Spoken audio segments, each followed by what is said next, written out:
All right, so as I was showing you inside the reactor, we have on the outside of the reactor, we have two pipes connected to the top of the reactor. One on the left is the effluent, and then the one on the right is the backwash line. For the backwash, I'll talk about it in a bit.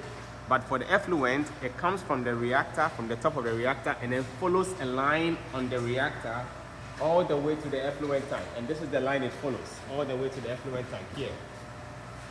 When it gets into the effluent tank, it fills it up, and then this is discharged from the overflow line at the back of the tank. Okay, now all the tanks have overflow lines.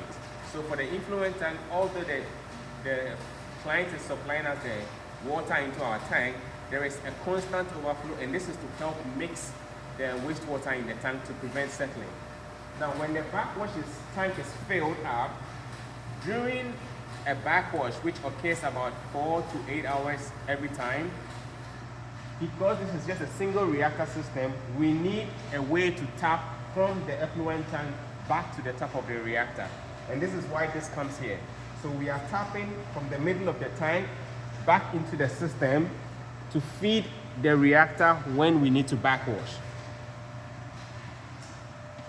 Now to do that, we have a backwash pump inside the reactor, and I'll show you later.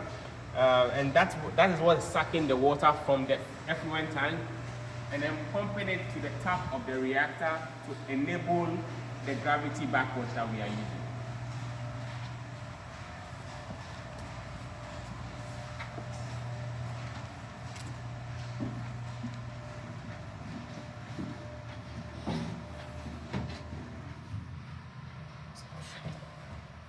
So this is the backwash line, and this is the pump. So the suction, and then the discharge, and then this is what is going back in there, and then it's pumping into the reactor. As you can see, we have an FIT here to measure exactly how much volume of water we are using when we are backwashing. And then the final aspect of the reactor system is the drain or the backwash. So after operating for about 8 hours or say 4 hours in some situations, the system would have to go through a backwash. And during a backwash, basically it means we are taking water from the top of the reactor, the treated water, and then we are using that to clean the media. That's all it means. Now when we clean the media, it goes down from the bottom again, just like the influent from the other side. The backwash is from this side of the reactor.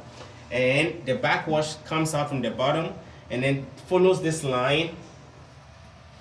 There is a valve here which will be opened in normal operation, and then it goes up through this FIT to measure exactly how much volume of water we are discharging, and then it's sent through this loop,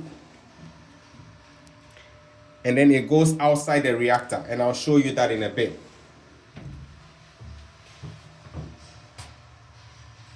There is a pneumatic valve here, and this is what triggers the backwash. So when a backwash is triggered by time or pressure, this pneumatic valve opens up, and then it allows the backwash to occur. We also have a drain line here, and this is the final drain line. This is what we use to drain the system when we are either shipping it to a site or decommissioning it from a site.